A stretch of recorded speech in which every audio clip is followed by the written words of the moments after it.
Danny. Welcome back to the Millennial Classics, y'all. My name is Q. And my name is Burry. And on this show, we talk about the best and most memorable movies, music, and culture-changing events from our generation. Burry, how you doing today?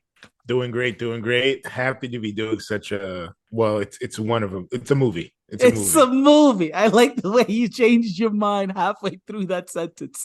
I think great book. Yes. Tell the folks at home, what movie are we doing? Harry Potter and the Order of the Phoenix. This is now the stretch where when I was a kid, this is when like the hype like for the books Really got blew off up. the Yes. rails, where people were lining up outside. Everyone at school had the book like day 2, day 3. Like one of a few times where you actually had to like speed read just so you could be on the same page as everyone. Came out in 2007. This is the first of the 4 David Yates films. I'd say he grows into it. I agree. Rotten Tomatoes 78. So we've taken a dip.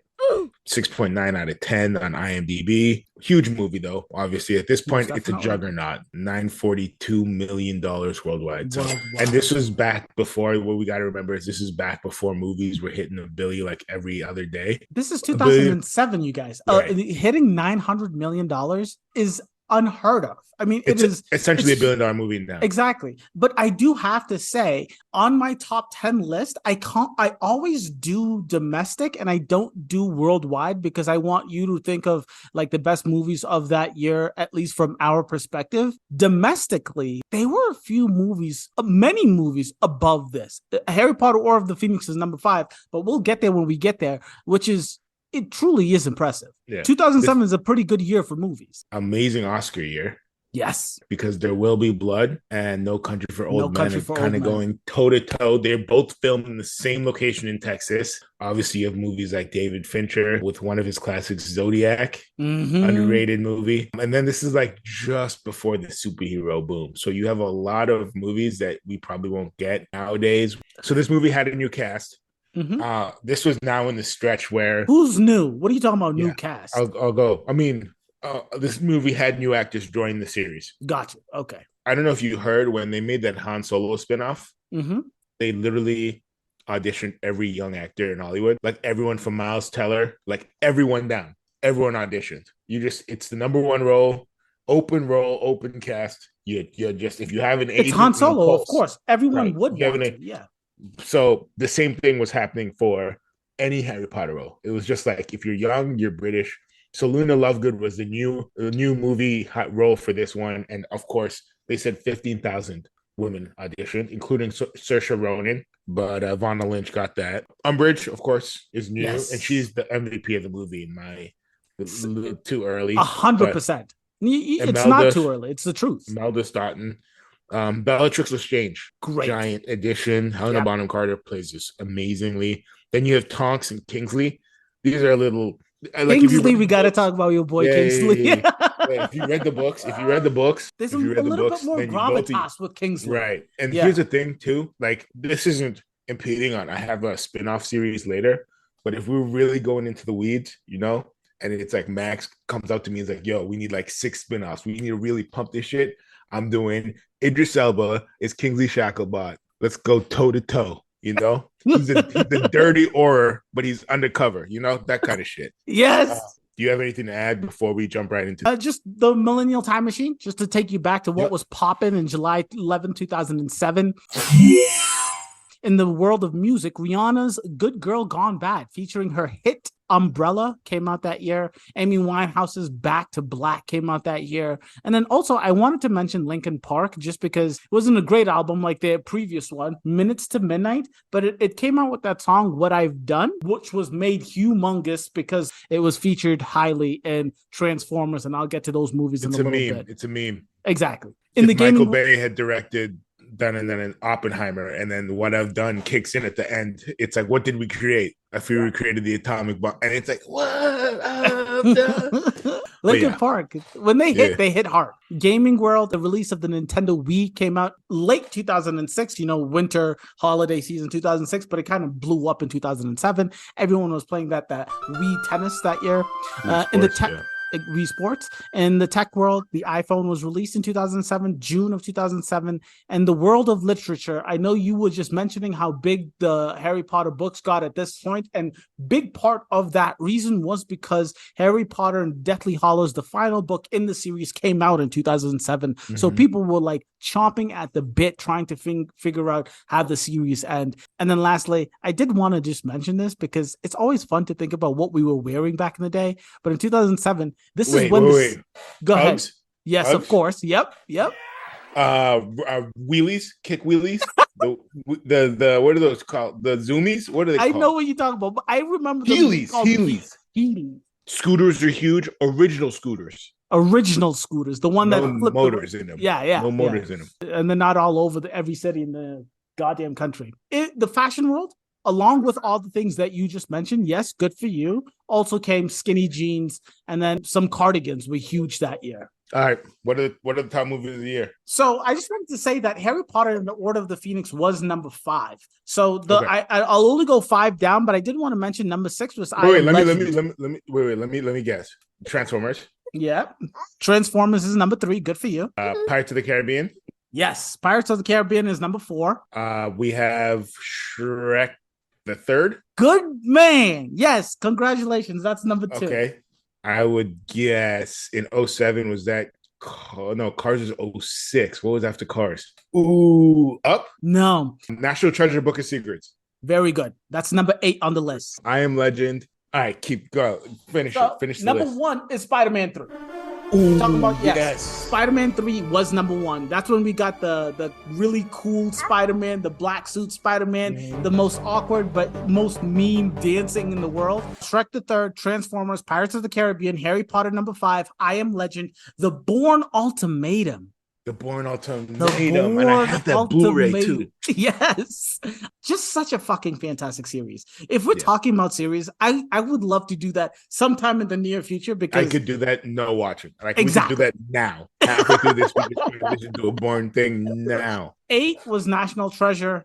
9 was Alvin and the Chipmunks. Is that Disney? I don't think that's Disney. Then if Alvin and the Chipmunks is 9, number 10 is Sherlock Holmes. Number 10 is 300, but close. But remember, Sherlock Holmes came out that year. And I want to remind you guys, this is domestic, U.S. domestic. So if you went to the global, it might be there, and I would probably put more money on the fact that Sherlock Holmes would be on top of probably the bottom 3. National Treasure, Alvin and Chipmunks, maybe not 300 because 300 came out the same weekend.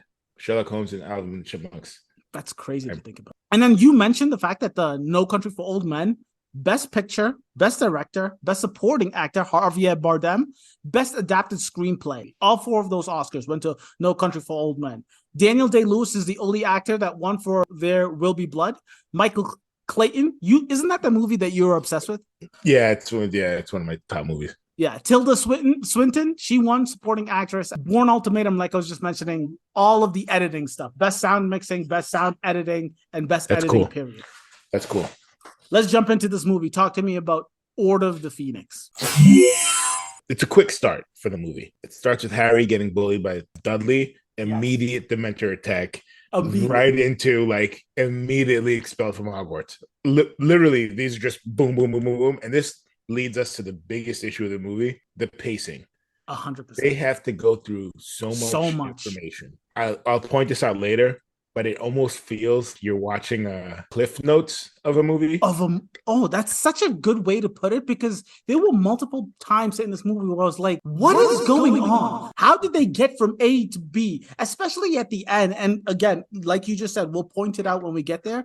It felt like they were just jumping from one thing to the next. Like they don't even show you how they get to these places. And characters just show up places. You never have those moments. It's like Harry Potter's, he's learning something. Like we're learning something about the wizarding world. The Fred and Georges operate, and then you're like, "Yo, you guys have been assholes all ever since you learned how to operate." There's no special moment for that. Exactly. Like they just boom, boom, boom. There's all of that wonderment completely gone. They're just like, we gotta, because they have to pack in a lot of plot. Right. A lot of plot. Yeah, apparently the first cut was 3 hours for this movie. I don't always add fashion into the Millennial Time Machine, but the main reason I added it, did you see Big D, my boy Big D? I actually, honestly, the age jump, this movie has the worst age jump. Just why do you say that? Why everyone do you say just that? hit puberty. Big D looks like he needs to get tested. He's the dude's alive back in He got high T. He got high T. Honestly, one of the quickest starts. I complain a lot every time we go through Harry Potter. Dursleys. Of the worst starts ever. This is pretty quick. Action shows up. Vernon gets a little acting in there with the justice. Justice. Yeah. You are hereby expelled. Justice. Pretty quickly afterwards, the Order shows up. Mm-hmm. Do a nice little broom ride through London. Did you care for that broom ride in London? Because this is the thing I wanted to ask you about. There's no Quidditch in this movie. No Quidditch. Zero Quidditch. So no Quidditch. How did you feel about that? I don't think the broom ride is a good substitute.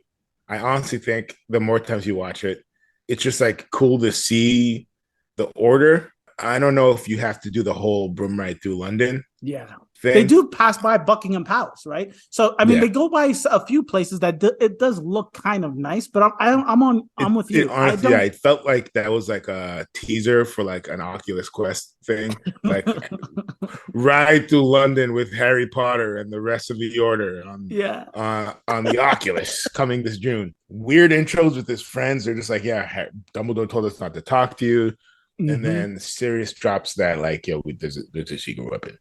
It ends up being a dog shit twist secret weapon. It's essentially just a podcast storage vault that they hold stuff in. Wait, can we just linger on that point? Because you're right. It's useless. Murray, it's useless. It's useless. It's useless because they drop it and no one mentions it again. Nothing. Zilch nada. I mean, people nearly die. Fucking Voldemort comes out of the woodwork. He's first battled with Dumbledore. And all of this is for something that no one gives a shit about. And this is the issue with Voldemort. Yeah, priorities, dog. Exactly. Priorities. Because you trapped him already. Just kill him. What do you need the prophecy? Kill the dude. Dog. Who cares about a prophecy if the dude that you're trying to kill is right there? Could you imagine, like, just monsters of this world? Like was like, nah, we can't attack Poland. What I have to do is I have to find this little prophecy somewhere in Switzerland, and we won't do it until I find this. Or like, I don't even know what the because he literally spends like 2 movies like finding Horcrux. It's like this dude just loves finding Horcruxes, finding Elder Wands. Like I think he just likes the scavenger hunt aspect of being a villain and not actually getting shit done. Because he's got an army, and every time they're ready to riggedy roll, he's like, nah, dog, I got to find one more trinket that's I hid in 86. And that's why I absolutely love Thanos, because he kills, well, what he thinks is killed, but it actually does the work of killing Tony Stark the day he meets him. He's like, I see you in Infinity War, right? He just stabs him right there. He's like, look, I'm not one of these bad guys that's going to dance around and talk about the scavenger hunt. I have as many fucking stones as I need to kill you, so I'm going to do it right here, right now. Lucky for Tony, he's literally like, dude, I'll do this shit myself. Exactly. And the minions he sends gets shit done. Not Voldemort. I mean, he sends not Voldemort. Lucius. I mean, sending Lucius to get your shit done is crazy. That's just bad management. Yes, it is. Him and Dumbledore, they actually do deserve each other. Yeah. Honestly, I'm sorry. Terrible managers. So they're at the Order's hideout. Okay.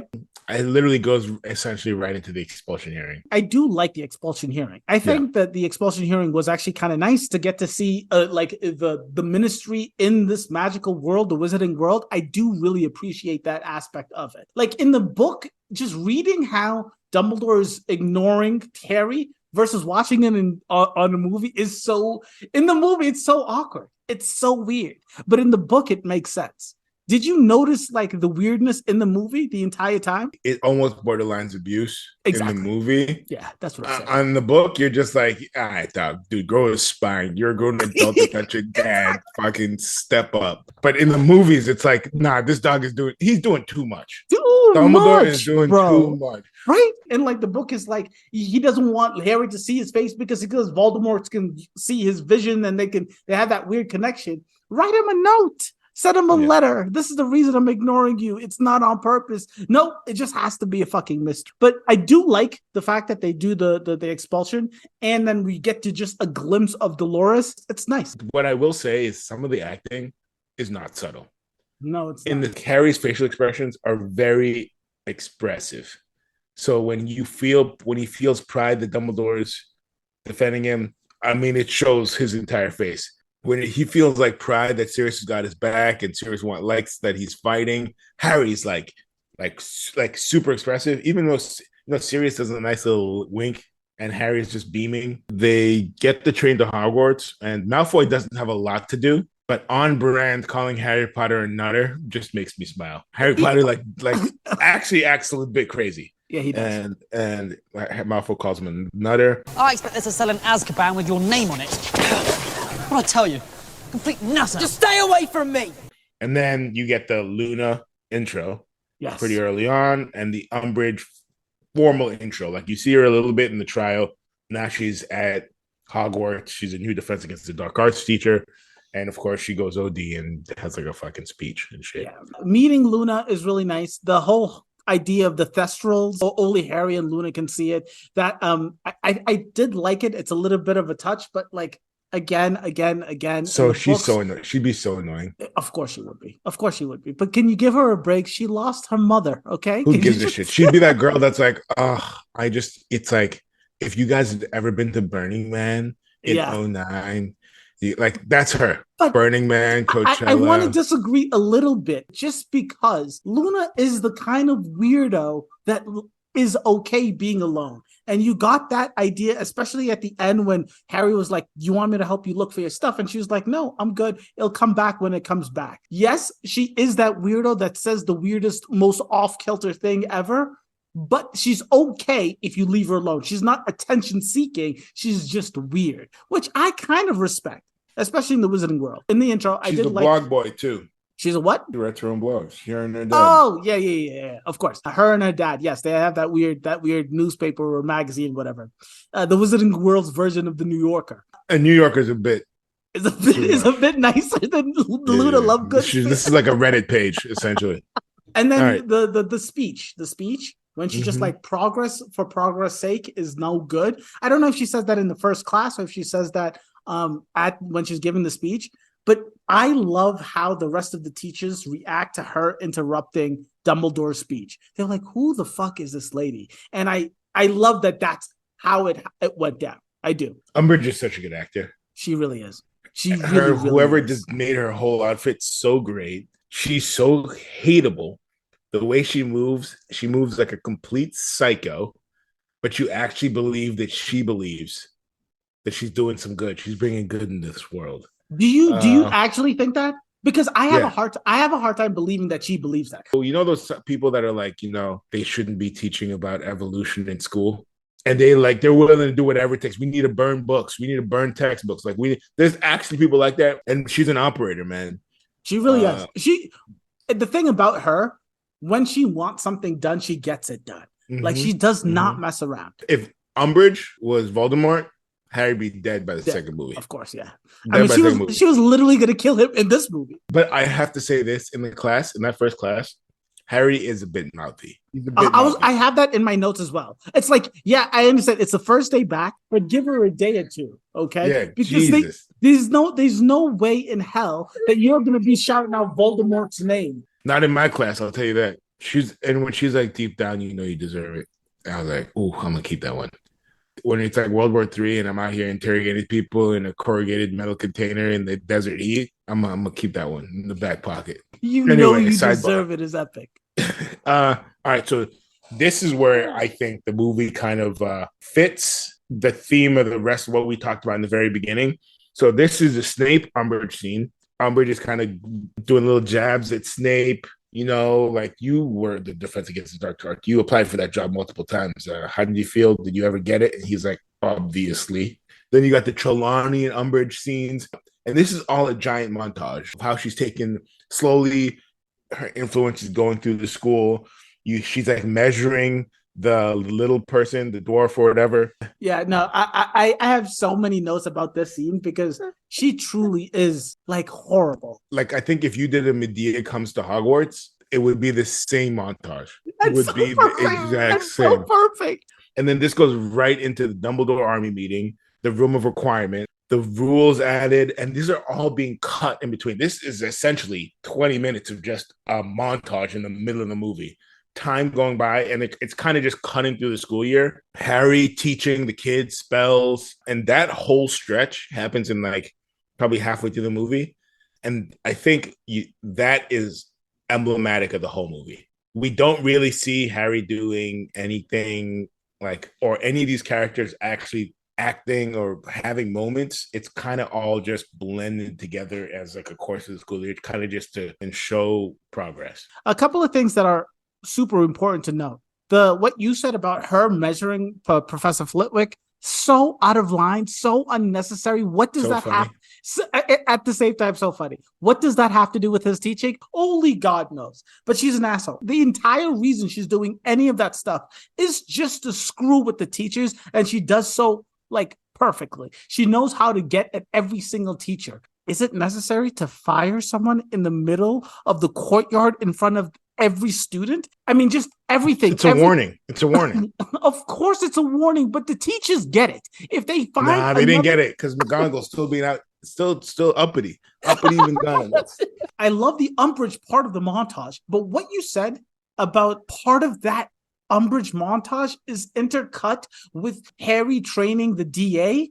It doesn't, it feels so not movie-like. It's not it's like you said, it's just cliff notes. It's just random showings it's so it should weird. Be such an important part of Harry's year, his education, his social fabric with the rest of his classmates and everyone, all like building up Dumbledore's army, because essentially this becomes the army later on that they rely on to take the school back. Those core people right there, they just kind of yada it, and too much quick. So I mean, I don't know. I don't know how else to cut the movie, because like I'm just thinking of what can they cut to make sure that they stretch that piece out a bit. And like, to the movie's credit, they do cut to the training and they do add some of the training scenes, but they add those training scenes to just show people wave their wands and say spells. They don't build character. It's no characterization. And it's all just cut to music. Yeah, exactly. So it just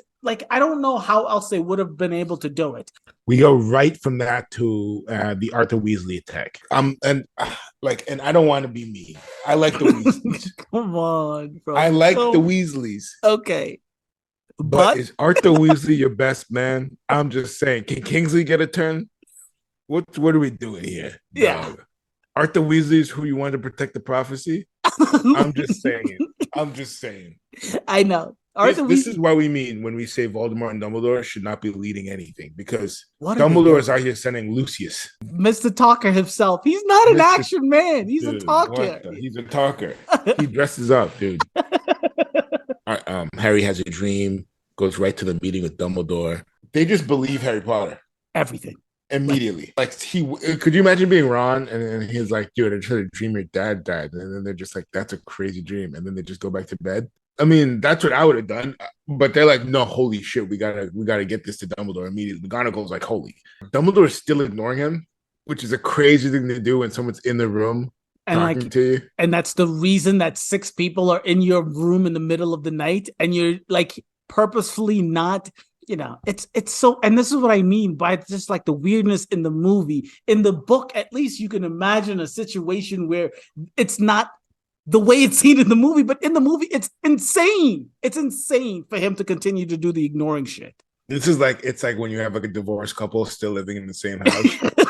And they're just two ships in the night, just passing by each other, just pretending that they don't exist, but they gotta, they still wait for each other in the bathroom, eat the same food from the kitchen, all this shit. This is exactly how I feel like this. Yeah, that's exactly it. He has to get his Voldemort voice, his fucking what's the Dune voice? The voice, the voice. He has to get his fucking voice. Look at me. It's fucking epic. Cuts right into STEAM classes, which we later learn are absolutely useless. Harry and Cho kiss. We just want to mention that Harry and Cho do end up kissing before Weasley. Nothing. In the books, it means a lot. A lot. And there's so much of the book that's on the relationships. I remember last time complaining that the Yule Ball in Goblet of Fire, I was like, they put too much effort or too much time, but they did it so much better in Goblet of Fire. Like, even though they wasted time with the relationships and the asking of the dates, but and it actually felt good. Exactly. But this one, it's the pacing in this movie is so bad. But yeah, okay. The occlumency classes that you were saying? Yeah, it almost feels like if this had a huge set piece in the middle of the movie, this would be a great movie to split in two. Like if there was a set piece in the middle. If he knows about it, then he'll be able to read my mind. Read it. Control it. Some action event, something worth actually. Yeah, no. And I know what you mean. On in the middle of the movie, and then you start out, and then it ends with maybe Arthur getting attacked. And then, how would you feel if the end of the movie was getting Dolores taken away? That was the end set piece. But the thing is what happens after that worth another entire movie? It would have to be before that. During the that's what I'm saying. Exactly. There's nothing in the middle where you can just say like Arthur Weasley attack you. You would have to add some juice to that. You would have to add Harry to it. Hagrid got fired. Bellatrix escapes, and then Dumbledore's armor gets caught. It's also like bam, bam, bam, like bam, bam, right bam. After each other. In isolation, when you rewatch this, those are all giant things that should be like each their own scene. In this, you just see Bellatrix laughing in a thing, and then that's next thing. I like those newspaper transitions, but they rely on it a lot, especially at the end. I mean, shouts out to all the dyslexic people out here trying to catch up on the thing. But I actually have in my notes that the newspaper clipping transitions are actually kind of dope. And it reminded me of what you said last time about how it's one of the coolest things about Harry Potter, like just the Wizarding World. Right. It is super cool, but then they overdone it. They overdid it way too much. And it was so much happening all the time. If you wanted to read what was on these newspapers, like the headlines, you would literally need to be pausing because it was too much. It was too fast. And maybe during the thing, it's fine during the movie, but at the end, I mean, you've had three montages already. Just do a montage. Dumbledore big dogged everyone. Said there's levels to this shit. I mean, but that is honestly like being like, it's like sending SEAL Team 6 in to arrest Iron Man. It's like exactly. It doesn't make sense. It's like Obama would imagine Obama being like, Iron Man, step down. We're arresting you. Iron Man's gonna be like, what are you talking about? Regular dudes. I mean, these are elite guys, but they're regular. There's levels to this shit. I'm not a regular guy. And no, sirree. And Dumbledore said, I am not going to go quietly. I have no intention of going to Azkaban. And then this does the clap. The clap. The Viking skull clap. Yep. And then Umbridge becomes headmaster. Yep. And this solidifies every bad thing that's ever happened. This should be a low point. And honestly, not a bad place to end the movie. If they ended it here, part one, Arthur Weasley gets attacked. Because it's a big enough of a cliffhanger. Yes, right. Yes. Because and then it ends with her sitting on the throne, just like Thanos, just sitting on that throne being headmaster. The gang meets Gwampy. Hagrid's brother. Worst scene it might be. And it's not just the CGI thing. I don't know what's worse than a liability. Like, this dude is, you know how the way you feel about Ron, I feel that way about Hagrid many times throughout this movie. He is useful in certain aspects, but what is going on right now? Yeah. What is going, like 3 students? You think 3 students is going to Does he have adult friends? That's what I mean, bro. I'm just going to ask. That's what I'm just going to ask. It's the wildest thing to do. You spend how much time in Hagrid's hut? What? Do your teachers know? These are all questions I would have as a parent. He takes you to the woods alone? What? Yeah, you met a giant. Just grabbing female students off the ground. I'd be like, time out. We're getting a meeting with the headmaster immediately. Weasley attacks the owls. Never talked about it again. Yeah. But it was a cool scene. It was a cool scene. It was nice. If you were to, like, in the book, take up how much emphasis was put, emphasis to study and time for that, to study for it and prep for it, and the different classes of each. Like, I think I would say probably 20% of the book is talking about the OWLs, prepping for the OWLs, and doing the test for the OWLs. And then in the movie, you see a sign that says owls. Right. And it's like, bro, and they foreshadow it in the beginning in the first class. And that's it's like a key thing of Hermione. It's like what Hermione. Exactly. And they just cut it. Umbridge interrogation scene because they decide that they have to go save Sirius. Voldemort at this point is playing. He's actually stepping up. But it's a trap. They don't even make it out. They sneak in Umbridge's shit and they just get caught immediately. This is the funniest part of the movie because Harry thinks he's on some sly shit. Padfoot is in trouble. Is in the place where we hid, where he's hidden, or where whatever the hell. Yeah. And she's like, "What the fuck is he talking about?" And Snape just looks at them both, and just goes, "No idea." No idea. This dude's crazy. They always, even in the book, they leave a lot of what Snape does in the air so he could either be bad or be good. I actually don't know if he ran out of the Veritaris, the true serve. I don't know how to pronounce it. In the book, they make it seem as though that he actually has some, but he's not trying to help Umbridge. But in the movie, you really don't know. Well, he's in the Order. He is in the Order, but at the same time, Harry and his fucking hate that he has for Snape. Well, for good reason, because even when Snape's doing the private classes, he's like, "You're just like your dad." Lazy, arrogant. And that's what I was like, God damn. And that's what I was about to say at the end, because after he says I ran out of the serum, he's like, if you wanted to poison him, I'm all for it. I'm here for it. Let's get it done. I'm here for it. But that's the only way. Last thing about that scene real quick. Umbridge slaps the shit out of Harry. Mm-hmm. Just straight up. They kind of do like this fake thing that people only fall for in the movies. Don't tell him. You got to tell him, Harry. Oh, yeah, let's go into the woods. Just with the main characters. Well, if you won't tell her where it is, I will. This only happens in movies.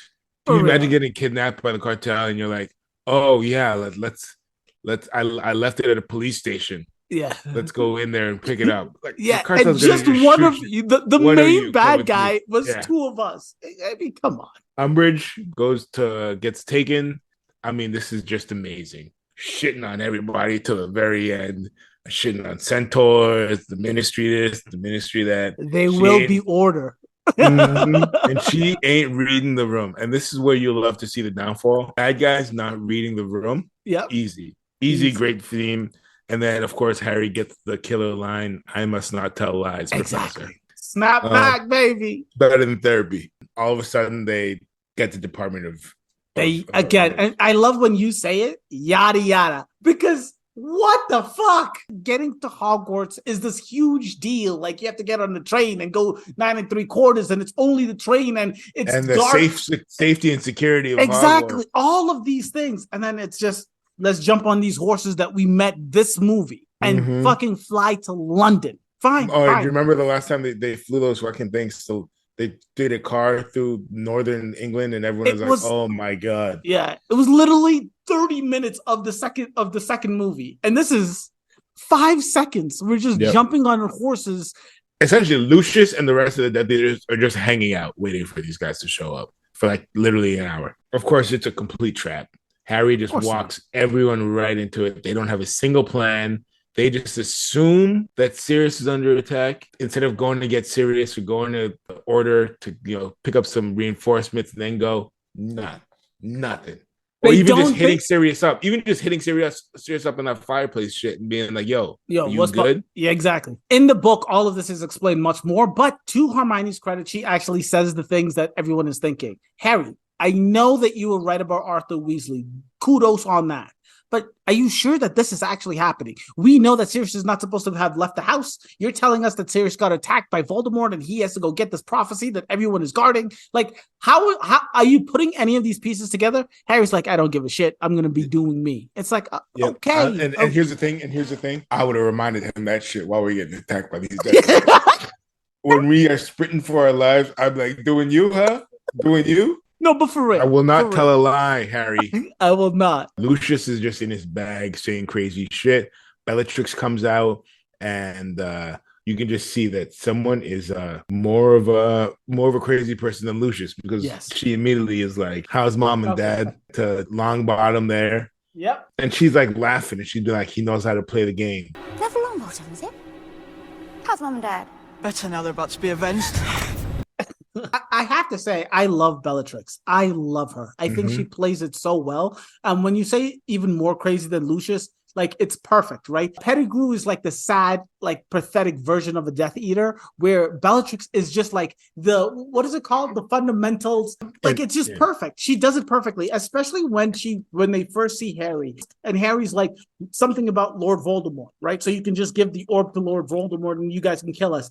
And then she's like, "You dare say his name, you half-blood piece of..." And I love it. Like, good. I love it. She does it so well. Fanatic, and he's like the Umbridge to Voldemort. That like Umbridge is to Fudge. Yeah. And the thing is, it's like, that there's no beef between them. There's no like, you can't drive a wedge between Voldemort and Bellatrix. There's on nothing the same. Like Lucius, you can attack Draco and Lucius will be like, "All right, listen, I'm out." Yeah. But Bellatrix is like, "I'm about this life." If Voldemort steps down, and she'll take the gun charge for Voldemort easy. 100%. That's why she was in Azkaban. Yeah. Just chilling, just hanging. So then they have to run out the one door. I will say, it's a creepy vibe. There's a lot of prophecies in there. Like, it's cool to look at, but then when you actually think about the prophecies, how that whole thing works, it's magical. So I mean, there's definitely way better ways to store this shit than 8,000 fucking things high.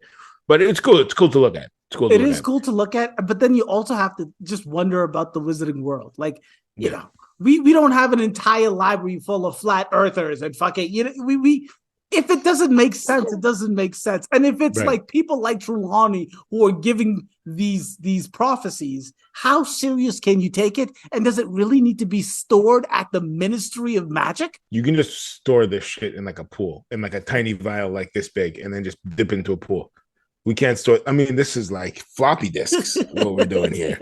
Yeah, so the Order arrives, and this is like the key set piece. Cool battle. You had split this into 2 movies. The last hour would essentially just be Ministry of Magic fighting. And I think that would be super cool. It would be like the end of Lord of the Rings, where it's just wizards going back and forth, dying, showing up. Like, this movie goes by so quick. Sirius dies. They grieve for like 2 seconds. And then they got to keep it moving. They literally have to. They don't have a choice. Yeah. Because the fight is Voldemort versus Dumbledore. That's the fight. And that's the next scene I started. That's the best scene of the movie. They actually do it really well. Like, that magic is literally 3 minutes. They do the wand shit that I hate. The connecting wands. I mean, it's like, it's cool the first time. It's cool the second time. Third, fourth, fifth time. All right, we get it. And then they start doing like a fire snake and a thing. And this is like magic you've never seen before. And it ends. They each get one move. Voldemort goes to dust. Fudge shows up. Cue newspaper reels. We were wrong the whole time. I mean, at this point, if I was Fudge, I'd have been like, I didn't see shit.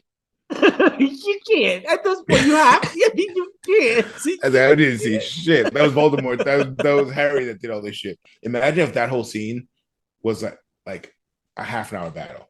When you say that whole scene, you do mean all of the Order plus Voldemort. Right. Yes. Right. No, I can imagine that being happening. And then you actually get time to stop in between and have a heart-to-heart with Sirius as he's dying, and Lupin, and they're and then you get to really. Right now, you don't get anything. And I have to just say, yes, it's Bellatrix. If you don't listen carefully and hear her scream, "I'm the one who killed Sirius," then it just feels off. You don't even know it happens when she actually kills it. And I'm sorry, but you can't just be out here stunning motherfuckers when people are doing a Avada Kedavra. You're going into war with rubber bullets. What are exactly. You bring a knife to a gunfight. What did you think about all of the fast moving? The idea is that they're apparating, right? That's why they're moving the way they're moving. Yeah. But at the same time, I thought it was cool, but I also didn't understand it. You know, you don't want every piece of magic explained. Like, the whole fire snake, I don't need any of that explained. That just looked dope. That shit was just dope. It's just that we've never seen things like this. And there's no consistency. They don't do that in the Hogwarts battle. It's not like they're doing that ever again. Exactly. That's what I'm saying. The newspaper ending is kind of a downer. it's because it's so short. But again, if they had split this into two, you could actually explain. Maybe Fudge gets evicted. You actually show Umbridge getting taken down and McGonagall fucking smirking, as Umbridge gets escorted out. And then of course there's a prophecy at the end.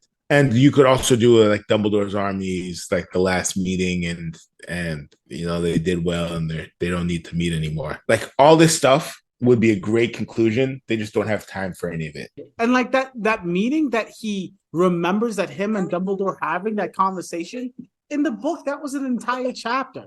Dumbledore explained so much of what was happening that entire book. Dumbledore's explanation in the movie is, I care about you too much, that's why I was ignoring you. Come on. That's abusive. That's abusive parent shit right there. Yeah. I mean, obviously you guys listening understand and know that this is probably the least favorite. And it's not a question for me. There's just way too many problems. And there's so much that I wanted from it. And that's this is gonna help when they remake it, the TV show. 100%. This is gonna be the biggest rise because there's so much stuff that needs to be done. But that leads us right to remake and spinoff. You're on mute. Talk to me about that remake. What scene did you decide to remake, or what spinoff are you going off of this on? I really like the beginning when you first meet the Order and the Order of the Phoenix. So my spinoff remake is called The Order, and it's a 8-episode limited series on HBO. It's almost like True Detective. There's multiple timelines. Original Order from back in the day, trying to figure out what's going on. Voldemort's rising. People are disappearing. The Potters are dying. The Longbottoms are going on. The Aurors are trying to investigate. They're trying to find missing people. And then it also takes place in the second timeline now, right? Oh, I see what you mean. Some of the Aurors are still around. It's like True Detective. Maybe you have Moody, some of the new Harry Potter characters, and then you have the young Aurors, where you bring in like Daniel Kaluuya, Vanessa Kirby, some young British actors. Yes. Right. And then it kind of is jumping back and forth, and you're seeing the similarity between Voldemort rising in the past, except now everyone's denying it, and in the past everyone is denying it, and you kind of have this back and forth. But yeah, that's what I would do. Called The Order, and I think it would do well. You keep it serious. My number one question is Idris in your remake? No. What? Why? He wouldn't be. Yeah, he wouldn't be bad as Kingsley. That's what I'm saying. But I absolutely love it. I absolutely love it just because, like, in the books, the Order is the fucking pinnacle of the badass wizards who are protecting the world because Cornelius Fudge is taking the entire ministry in the wizarding world and lying to them constantly. So, like, the Order is like the full stop. But in this movie, you don't get that. You don't get that. You get a 5-minute scene in the beginning when Harry walks into the hideout, and then at the end, it doesn't feel real because it's like everything's happening all at once. And honestly, if I were to put money at the end of this, I'm going to put my money on the Death Eaters taking over the Order. No questions, no ifs, ands, or buts. Like one-on-one, Bellatrix got like half the Order. That's easy. What I'm saying. Easy. If this shit was on FanDuel, it'd put Bellatrix plus 150. There's just one final thought that I had for you before we say goodbye here. We had this entire podcast. We had this entire episode, and we didn't mention Ron Weasley once. I want to just remind you and Hermione barely. And I know that this is when the separation starts to happen more and more because Harry is the chosen one. So things are happening to Harry that are not happening to the other two. I think this is a good thing for Ron. Hermione, I want to talk about more moving forward. She does too much in the books for us to just like poo-poo it because the movie is not giving her the credit where she deserves. Right. But I think this is a step up for Ron because most of the time when we talk about Ron, he's getting in the way. And the fact that they didn't have Quidditch in this movie is not a problem, but it's again not good for Ron because that was Ron's glow up in the book. He joins the Quidditch team, he saves the day.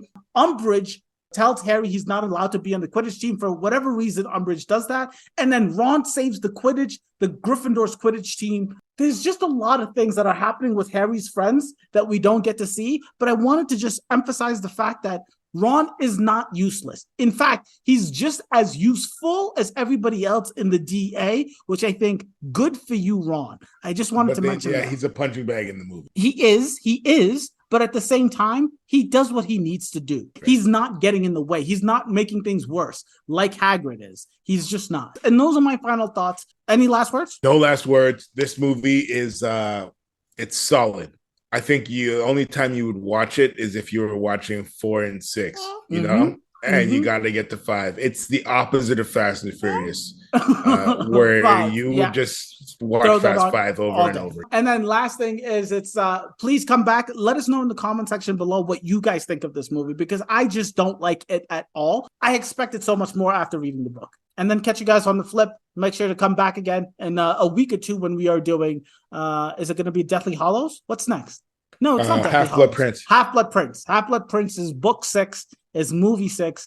Come back and let us know what you think. Oh, watch us discuss that movie. I'll catch you next time. Deuces. Deuces.